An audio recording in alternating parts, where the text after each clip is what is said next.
नमो भगवते वासुदेवाय नमः। जय माता रानी। दोस्तों, आपके अपने चैनल शिव साधना में स्वागत है। माँ भगवती दुर्गा की अपार कृपा आप पर सदा सर्वदा बनी रहे। दोस्तों, बरूथनी एकादशी के व्रत से मिलती है शारीरिक पीड़ा से मुक्ति। और कथा क्या है? कथा के सुनने मात्र से ही सभी पापों से मुक्ति मिल जाती है। बरूथनी एकादशी के दिन अगर आप व्रत उपवास नहीं रख रहे हैं तो कथा अवश्य सुने। बरूथनी एकादशी का व्रत अप्रैल 2023 को रखा जाएगा। इस दिन भगवान विष्णु के वराह रूप की उपासना का विधान है। पौराणिक मान्यता के अनुसार बरूथनी एकादशी के प्रभाव से राजा माधवता को स्वर्ग की प्राप्ति हुई थी। बरूथनी एकादशी पर वराह रूप में विष्णु भगवान की पूजा करने का और अन्न दान और कन्यादान करने के समान व्रत करने से पुण्य की प्राप्ति होती है। पुराणों के अनुसार एकादशी का व्रत सौभाग्य में वृद्धि करता है और सौभाग्य का आधार संयम है। अगर व्रती में संयम नहीं है तो उसके तप त्याग भक्ति पूजा आदि सब व्यर्थ हो जाते हैं। इस प्रकार बरूथनी एकादशी के दिन व्रत कथा का श्रवण किए बिना पूजा अधूरी मानी जाती है।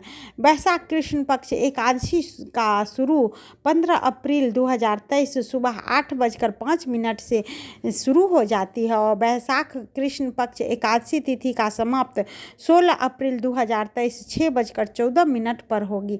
इसीलिए बरूथनी एकादशी का व्रत 16 अप्रैल को रखा जाएगा उदया तिथि के अनुसार। और बरूथनी एकादशी का पारण का समय है सुबह 5:54 से लेकर के 10:45 तक 17 अप्रैल को। बरूथनी एकादशी की व्रत कथा।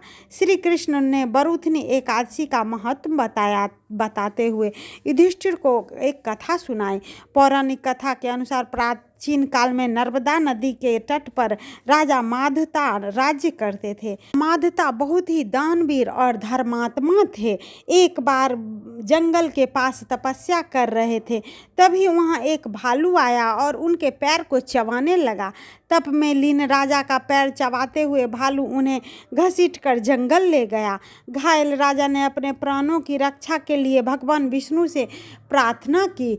घबराकर वह माधवता राजा के करुण भाव से भगवान विष्णु को पुकारा और उनकी पुकार सुनकर भगवान श्री हरि विष्णु प्रकट हुए और उन्होंने चक्र से भालू को मार डाला।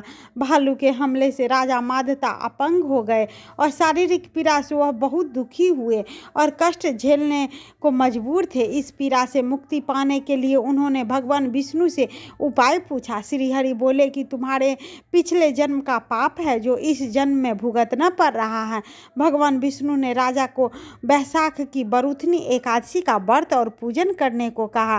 राजा माधवता ने विष्णु भगवान जी के बताए हुए अनुसार बरूथनी एकादशी पर श्री हरि के वराह रूप की पूजा की, जिसके प्रताप से वह शारीरिक पीड़ा से मुक्त हो गए और पुनः शरीर स्वस्थ हो गया। सच्चे मन से एकादशी व्रत और पूजन करने से राजा माधवता को मोक्ष की प्राप्ति हुई। बरूथनी एकादशी सर्व सौभाग्य देने वाली तथा मोक्ष देने वाली एकादशी है। बरूथनी एकादशी का फल 10,000 वर्ष तप करने के बराबर होता है। कुरुक्षेत्र में सूर्य ग्रहण के समय एक मन स्वर्ण दान करने से जो फल प्राप्त होता है वही बरूथनी एकादशी के व्रत करने से मिलता है। बरूथनी एकादशी के व्रत करने से मनुष्य इस लोक के सुख को भोगकर परलोक में स्वर्ग को प्राप्त करता है। शास्त्रों में अन्न दान और कन्यादान को सबसे बड़ा दान माना गया है। बरूथनी एकादशी के व्रत से अनुदान तथा कन्यादान दोनों के बराबर फल मिलता है। इस व्रत के महात्म को सुनने से 10,000 गोदान का फल मिलता है। इसका फल गंगा स्नान के फल से भी अधिक है। इस दिन खरबूजा का दान करना अति शुभ माना जाता है।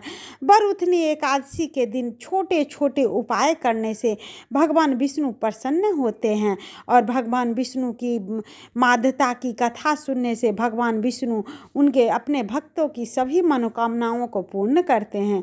एकादशी के दिन तुलसी माता की पूजा करनी चाहिए। उस दिन सिर्फ तुलसी में जल नहीं दे सकते हैं और आर्थिक समृद्धि भी पाने के लिए घर में तुलसी के पौधे को ईशान कोण उत्तर पूर्व में रखना चाहिए। एकादशी के दिन सूर्यास्त के समय तुलसी के पौधे के निकट गाय के घी का दीपक जलाना चाहिए। इससे पैसों की तंगी दूर होती है। इस दिन सुबह जल्दी उठकर किसी मंदिर में स्थित पीपल अथवा बरगद के पेड़ के पास जाए, उसे जल से सींचे तथा उसमें देसी घी के दीपक जलाएं। इसके बाद वहाँ से थोड़ी देर बैठकर भगवान विष्णु के सहस्त्र नाम या फिर विष्णु नाम का स्मरण करें। ओम नमो भगवते वासुदेवाय नमः का स्मरण करते हुए थोड़ी देर बाद वापस आ जाए। यह उपाय मानसिक अशांति और तनाव को दूर करता है और स्वास्थ्य से जुड़ी छोटी मोटी समस्याएं भी इससे दूर हो जाती है। एकादशी के दिन किसी भी विष्णु मंदिर में जाकर विष्णु भगवान के सहस्त्र नाम का पाठ करें, उन्हें पीले रंग के पुष्प की माला अर्पित करें और मिठाई फल अर्पित करें। गाय के घी का दीपक जलाए, भगवान को पीले केसर या फिर चंदन का तिलक लगाए। इससे भगवान विष्णु प्रसन्न होते हैं और अपने भक्तों की मुरादों को पूरी करते हैं। भगवान विष्णु अपने भक्तों की सदैव कामनाओं को पूर्ण करते हैं। वीडियो अच्छी लगती है तो वीडियो को लाइक, सब्सक्राइब और शेयर अपने फैमिली और फ्रेंड के साथ करें। कमेंट में विष्णु भगवान का जयकारा लगाएं, जिससे आपके अंदर सकारात्मक ऊर्जा का वास हो। हर हर महादेव।